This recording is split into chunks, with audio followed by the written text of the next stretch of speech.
What's up, everyone? My name is Deron McMillan, and today we're here with Music Library Rehash. Today we have Natural Wires. Why don't you guys come and just introduce yourselves? I'm Ryan. I play the drums. My name's Brad. I play guitar. I'm Leo. I play bass. Cool.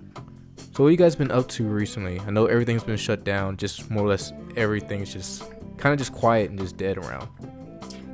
We've got a couple of festival dates booked, and so we've been trying to like extend the set a little bit and work on a few sort of covers and like reharmonizations of some like pop songs and stuff, and just trying to figure out what to do now, I guess, with like, you know, everything going on. Mm-hmm. Yeah, we've taken several weeks off of active rehearsal, and we've had a meeting yesterday actually in Ryan's backyard. It was nice, sun was out and everything. Got some chairs to sit around, and 6 feet apart. It was more like 7.5, you know. Just to be sure. Yeah. And just kind of trying to plot a course for, you know, it. Assuming these gigs are going to happen, we have to be ready. So, you know, what's our course to prepare? Yeah, we're looking at trying to start up some appropriately distanced rehearsals here coming up pretty soon. Mm-hmm. How'd you guys get the name? I'm gonna give the floor to Leo for this one. Yeah. Well, Brad got me really into building a pedal board after we were, one-on-one working together, and he already had like a 32 by 16 inch pedal train board already like mapped out with a bunch of pedals, and like he let me borrow a few to start off, and I had a couple like that were already working. So like once we got into that, like adding that into like, just guitar and bass and what you can incorporate with that to fill in some of like the sonic room. I was just kind of like tinkering around with it one day because I started to have like my board pretty much full, and I was just trying to get it organized because I realized that like all of my wires were were a mess everywhere. I was just I had it propped up. I was trying to get it organized and try to like have the wires like neatly all like zip tied together or whatever, and spent about like 4 hours doing it and realizing that like it wasn't going to happen, and then like it just kind of like made sense to me that like the mess of wires is like a natural part of like the type of music that we're doing, and like having like everything strewn about. So like going on gigs, like what is some like the best gigs you guys done? Maybe like gig stories, or maybe the worst ones, like ones where like, let's maybe not do this one again. Well, yeah, we've only really done a handful of gigs, so nothing's been horrible so far. I don't think. And I don't think we've gotten to the point where any of us feel we've done something that's really, really started to really fire, up to potential or whatever. But I think the last one we did at Shakespeare's, I felt, there was finally moments where I felt like I was able to, not have to think and just kind of play, and that felt good. I think those were probably some of the most interesting times musically, if we were able to listen back. But sometimes your perception in the moment, the way you feel about something doesn't always relate to what it actually sounded like, but sometimes it does. So, but I remember this one gig comes to mind as far as kind of just like a really bad experience. There was this one where I was playing in this cover band, and we were somewhere in like Toledo at this big like auto. It was almost like an auto show, like a huge warehouse set up with cars everywhere, and they were going to be having like an auto show there, but this was like some kind of fundraiser thing. So there was apparently like 500 people, and I don't know, but it was so spread out that it didn't seem like much. And so we were playing, we were warming up, we were doing some opening sets, and like a Ray Charles impersonator was going to come out, and we did our warm-up set, and you'd finish the song and you wouldn't hear anything, and like at the end of the set you might have heard like 2 or 3 people clap. So I'm like, all right, well, when the Ray guy comes out, it's gonna be good, they're gonna get into it. And it was still just crickets. It was just a super awkward, just cold, no fun environment. And then like the end of the night, like a couple of people finally got up and started dancing, and this chick gets up on stage and like falls over onto the drum set, and it was just man. Gosh, let's just get out of here. Yeah. Man, was it just so that Waldo's? What's that? Happened to me once at Waldo's, but it was the bass player. It wasn't. Ouch. Yeah. Was it like it was just the people weren't like in it, or was it like it was just like an actual like a convention type thing? You guys like just like the background. That's not like they were actually supposed to be watching it, bro.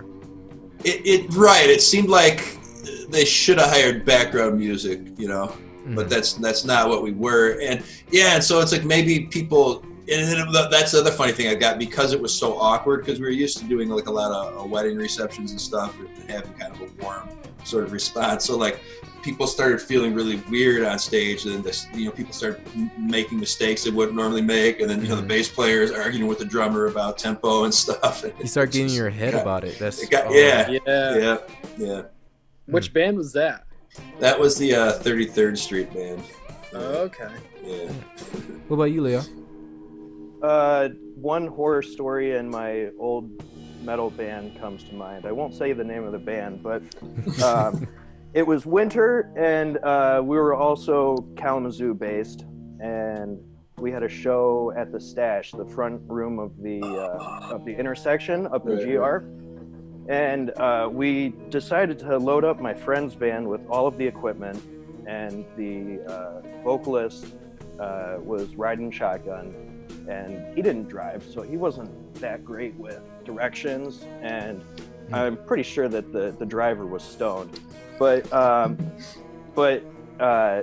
go up in like I'm riding shotgun in our drummer's like tiny little Saturn, and everyone like kind of drives separately up there. We get up there, and like the show's about to start in like half an hour or an hour or so, and we've all been there for like probably like 20-30 minutes now, and we all left at the same time.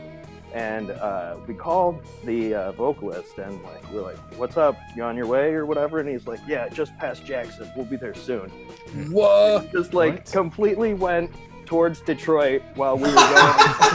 Oh my god! While we were going up, somehow in like sleeting rain or snow, they managed to get an Astro van from Jackson to Grand Rapids in like an hour. Wow. Yeah, but that was the drummer shortly quit the band after that, and fair enough. Yeah. Yeah, he was pretty mad. But yeah, all of our gear was in it. We couldn't do anything. We were just bodies there. Dang. Oh my gosh. There's nothing. It's nothing like literally just being standing there, because you feel so awkward. It's like, well, you just have to sit in your hands. That's the thing. Right. Yeah. So what are you guys planning on doing, sort of leading out once things hopefully start getting back to normal relatively soon? Well, I think long-term goal is to record like a full length, like an LP, and work on. We need to finish a couple of songs that have been in the workshop for a while, like work on a couple new things, but I don't know, it's almost hard to say, because it's like, what is it going to look like when it goes back to, like, are some venues even going to be open? Like, are restaurants going to be open? Like, what's going to, I don't know. And then, yeah, it's like if we get into streaming and stuff, then maybe like a regular sort of stream thing plus playing live, or trying to figure out how to merge the two or whatever. It's like, yeah, but definitely like recording LP is always a long-term goal. Do you guys have a demo or something out right now? we've got our eponymous 3-song EP on Bandcamp right now at naturalwires.bandcamp.com.